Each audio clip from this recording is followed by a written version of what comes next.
Okay. We're ready. Okay. We're ready. Okay. Just go right in.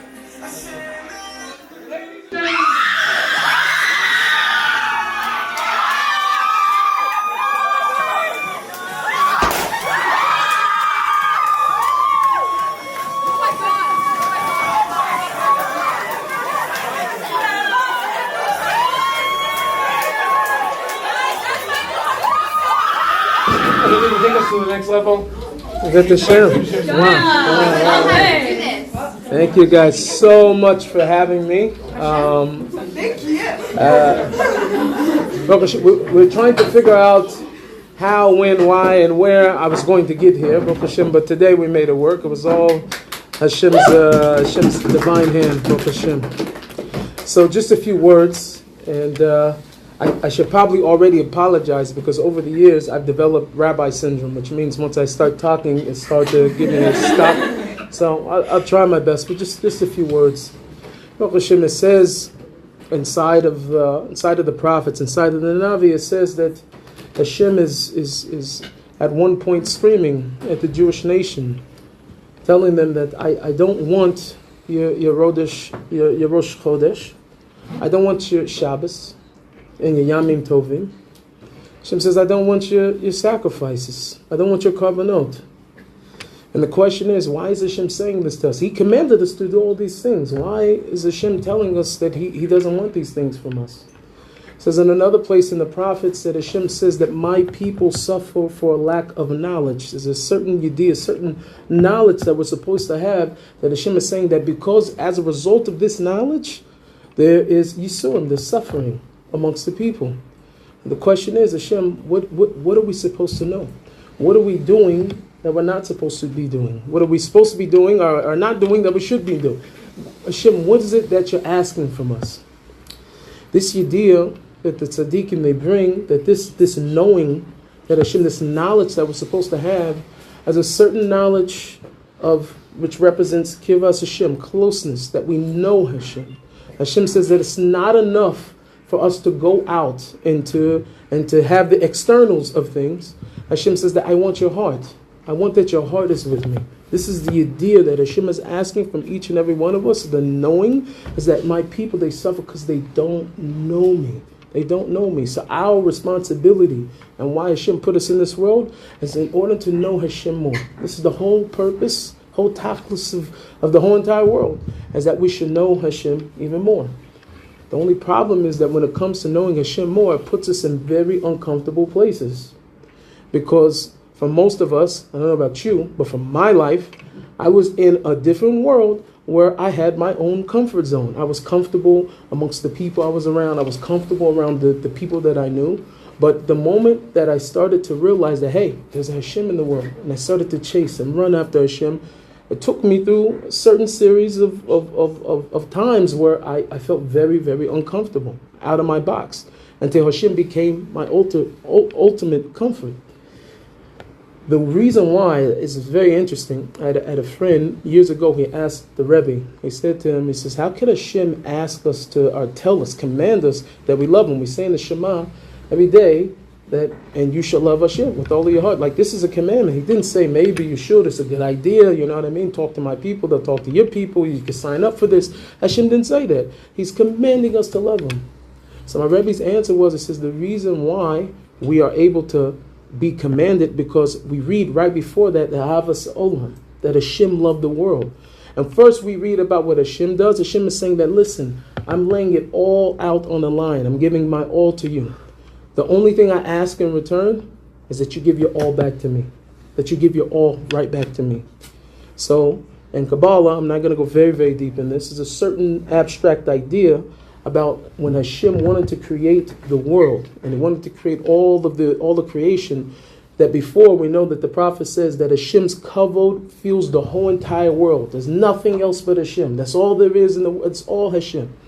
So Hashem, the Mekubalim bring, and some of the Sepharim bring an idea called a tzimtzum, where Hashem is sort of subtracting Himself a little bit in order for the rest of the world to have existence. Hence, Hashem, in order for all of us to be here, Hashem made Himself a little uncomfortable.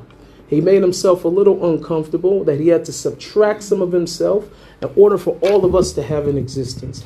And Hashem is asking from all of us is that I want you to be a little uncomfortable. Why? Because I put it in your DNA. Who is your father? Avram Avinu. Says on Avram Avinu was one. He was one. He stood on one side. He was called Ha'ivi. Why? Because he crossed over. He was on one side of the world, and the rest of the world was on the other side. He was the only one who believed that Hashem was one. Hashem Echad. There was only one God. He stood up against the rest of the world. Now, can you imagine? Be a human, because we're all human here. How many times Avram Avinu thought he was crazy? How many times he thought he was nuts? The rest of the world believed there was many different gods and many different... But Avram Avinu was standing and it was only him. And you had the rest of the world on the other side. Avram Ha'ivri. Because he had crossed over. He was an Ivri. He was on the other side. Because Avram Avinu understood and he knew that there's a reason why I'm here in this world. There's a reason for creation. He went out and he saw that there must be a creator. There must be something. There must be someone. And I'm willing to get uncomfortable to be comfortable. And Hashem puts us always in those type of situations. And sometimes, I tell you myself, I had a major decision to make. And this decision, now, if I would have wrote it out and I would have wrote, the rewards and benefits, any standard person would have told me that it's very clear. If you take this decision, you're completely an idiot. Right? It's just what it is. I don't think too many people would be telling me like, oh, maybe you could. Everybody would look at the two things on sides. If I make this decision, this is it. And if I make the other decision. But for me, my soul was in conflict. My soul was in conflict. Because at the time, I wanted to make the decision that I felt like was going to bring me closer to Hashem. That after I made this decision, is it going to be in line with my purpose in life and why I'm here? What am I giving up? What am I giving up? So I remember standing at a dock, and I'm a breastlover, so I try to spend every single day 1 hour talking to Hashem. So I was in my 1 hour. I was standing on this dock, and I was praying to Hashem. I was so confused. For a normal person, they wouldn't be confused. They'd be like, duh, this is it. There's like so much security, it makes sense. But for me, I wasn't so normal. I was putting myself in that place where I was willing to be uncomfortable for Hashem. So I was standing there and had a notebook, and I took it out, and I wrote every single time I made a leap of faith. Every time I was what we call Mosa Nefesh, I made a sacrifice for Hashem, and I wrote the result. And I've made many in my life. And I wrote the result, and I seen that it wasn't one time that Hashem left me hanging. Not one time. So with that, I took the leap of faith. And if I wouldn't have took that leap of faith, I wouldn't be standing here right now. Or certainly, I would have walked in, not as Nissim Black, but maybe as Nissim the janitor. But you understand? But it's that simple. It's that simple that it's that hard. That each and every one of us, Hashem put us here in this world in order to get to know Him, to get close to Him, to spread His light all throughout the world. Each and every one of you guys have the wonderful opportunity of being here. There are a lot of friends I'm sure you don't have that are not here. And they could be in somewhere in Miami where the weather looks nicer.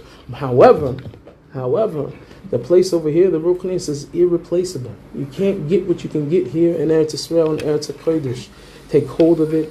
Grab here. You have beautiful facility here in Mabayim, and I'm sure other people here that are here to help you guys. Take advantage of it, and I want to strengthen every single one of you as you guys go into this campaign. That apart from the fact of raising 180,000, you would also raise 180,000 for me. Also, that was one thing. No, I want to strengthen you, Bezat Hashem, that each Hashem should give you all koach, give you strength, and you should understand that everybody at some point feels very small. Get uncomfortable to be comfortable. Because of your effort, there's not only you're trailblazers, there's going to be many more girls and many more people that are going to be able to be in touch and see the light of Hashem. So it's bigger than that. Thank you guys so much. Give you all the brachas. If you could give yourself, I asked this question to everybody, if you could give yourself, when you was going through that awkward time of trying to be more religious and having to make the tougher decision and cutting people out that are hurting you but they're really close to you. If you could ask yourself, younger self, give that younger you a piece of advice about like cutting people off and like like you're saying, like putting yourself through uncomfortable situations to be comfortable, Right. like, what would you tell yourself? So the amount of discomfort with those type of things, trust me, I've been there and I live in that space, is that the you can't run from. You have to condition yourself to run to. I always say that when I was coming to Judaism and I was running towards Hashem, I wasn't running from where I came from. I'm running towards something. And if we can flip the way that we see things, as opposed to thinking that, all these people are just not good and I have to get away, which there could be a lot of truth to that. But the real place to be is that what's over there is so great and it's so awesome. How can I not give up everything to run towards it? You understand what I mean? And that's the conditioning. For me, I didn't have a very tough time transitioning to Shabbos. I didn't have a tough time transitioning to eating kosher because my heart was so on fire to be close to Hashem that I was looking for the next thing that I can do. And to some degree that the relationship aspect was built first, because even before I knew anything about breast, I was very big into his talking to Hashem all the time. And since I developed such a relationship, you don't understand this, but you probably do understand this, is that you can't possibly build that type of relationship with Hashem that's really grounded on communication and not be inspired and not have a fire start burning inside of your heart and wanting more and craving that closest to Hashem.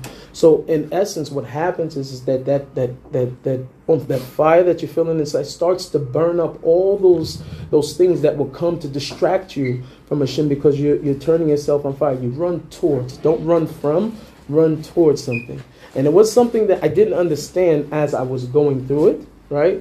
But that's what happened. Retrospectively, when I look back, I almost couldn't remember, like, man, when did I stop talking to that guy? When did I stop hanging out with, like, because I was running towards Hashem. So focus the energy on Hashem, I'm coming to you.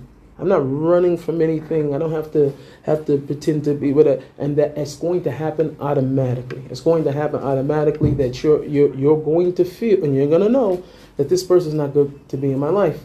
And more than cutting off, you're just going to run, and it's going to happen naturally, and you won't feel. It's not the fact that you won't notice that it's happening, but you won't feel the pain of it. You won't feel that pain. So hopefully I answered the question. So it sounds like you had like a time where you were very passionate and you were very like you understood where you wanted to be and what your goal was. But a lot of the time, a lot of people who do that tend to burn out quickly. Yeah. So what's one advice that you would suggest when you're coming like across the moment where you're feeling unmotivated or slightly burnt out from like running towards something so great and so large? It's not to say that you want to shy away from that. Right. That's the truth is, that's a very, very good question. I actually was just at another seminary. I gave a whole share on this specifically. So what you should know is that is interpretation, right? Words have power. Are you burning out? Or are you at a place really where Hashem is, to some degree, allowed for there to be a certain distance in the relationship because He wants something? So it's brought in a certain sefer I just went over in the Eitzot Meorot, which was written by one of Rabbi Nachman's grandsons, in a certain section over there called Hitzchaschut, which is self-strengthening. He says over there that sometimes in Shemaim they ordain, Hashem Himself throws the person away, which means to some degree that Hashem cuts off the feelings. You can't feel close to Hashem right now. That drive that you have, it starts to fade and it goes away, and you start to feel ultimately very, very far and distant. Even if you felt that I put in all what happened. So it explains over there the reason why Hashem allows for this to happen sometimes is because He wants the new love. When we first fall in love with someone, or we first become friends with somebody, we have this spark and this fire and this sense of infatuation, right? And over time, only time will tell if that's a real relationship. You begin to know more about the person and different things. What Hashem is saying, I don't want you getting used to me. I want that new love. I wanted to feel when it was brand new. When Hashem tells Am Yisrael, remember when you were a young maiden and you followed after me in the desert. Hashem said, I want that same type of enthusiasm. And the only way I can get it is if I send you down a few notches. If you feel as if you've gone down. Now, Rabbi Nachman explains you didn't go down. You're on the bottom of the next level. You feel like you went down, but you're at the very bottom of the next level. And Hashem is going to slowly pull you up only if you can believe and you remember that Hashem will not leave you. He'll never forsake you. He'll never cut you off. But if you keep pushing and you keep going, then you'll realize then you'll have a new love. And the love that you have for Hashem will be higher than what you had before. So I think the issue is a lot of time people feel, I'm burnt out. I'm burnt out. And I think it's a matter of lashon, the language. I don't think it's a good term. Sometimes it's now Hashem wants me to figure out how to serve Him from here. That Hashem had the lights on, and He put me in a room, and He showed me the exit. Then He turned off the lights, and He expects for me to find it. He said, I showed you the light. I want you to get here to this other side. I showed it. I cut the lights off, and I want you to still keep walking, keep walking, keep walking. And when you come in, there's even a greater light. There's a greater light. Thank you guys so much. Have an awesome year, awesome campaign. B'ezrat Hashem. You should be over the 180 million. 180,000. What are we talking about?